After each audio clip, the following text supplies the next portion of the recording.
So when we consider evil and good, it is easy to, what comes to mind first, okay? So evil, it seems like this aggressive and powerful thing, whereas good is, it seems weak and maybe even passive for us. Like what comes to mind first, I think that's kind of the image that easily comes to mind.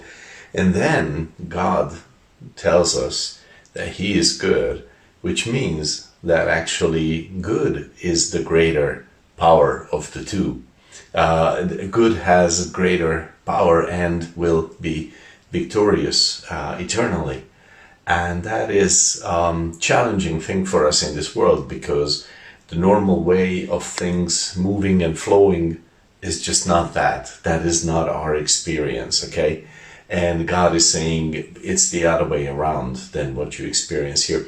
And this is a huge challenge for us, because in our hearts we easily become fearful or hopeless about what evil can do and what good can do against it.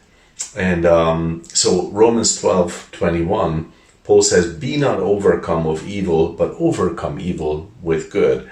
And it's like, I read that verse and I say, oh, thank you, Paul. Right? That's just so helpful. Like, how? Okay, that's like the issue, and it's an important point that he's making.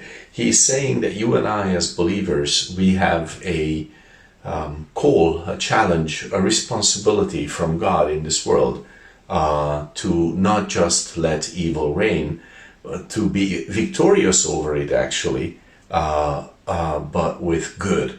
So that's like as hard a field as it can be. It's a total uphill battle in a way, in a sense. The way the world works. But the point that he's making here is being good, or in the sense that he's saying here, goodness is not like a passive state, like I'm not sinning, therefore I'm good. No, it is. He's saying good can be like a weapon of conquest. You can overtake evil. You can gain a victory over evil, and that's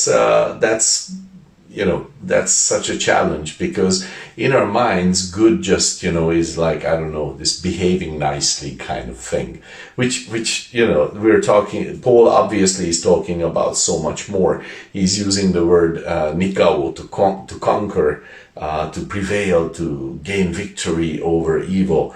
And just by ignoring evil, you're not going to gain a victory over it. You're not going to gain victory over darkness by, I don't know, analyzing it or explaining it, or no, it's something else. He's saying it is like the light and the shadow, right? You shine a light and then the shadows dissipate. Okay, that's how it works. And he's saying here something like that, like fill your life with the good, and I'm not talking about moral stuff now here, but like the good of the Holy Spirit, that which the Lord gives. And those are, like Galatians 5:22, those, the fruit of the Spirit, love, joy, peace, long suffering, those things, fill your life with that. And that way you can squeeze out, you can crowd out evil from your heart and from your life. And this is a huge lesson and a huge learning curve for all of us, because we're not used to dealing with evil this way. So I just want to leave that for now as a meditation starter for you, as usually we do in these mornings. And just consider that. Consider this verse and pray and meditate on that and think about it. What does that mean? And see you tomorrow, I guess.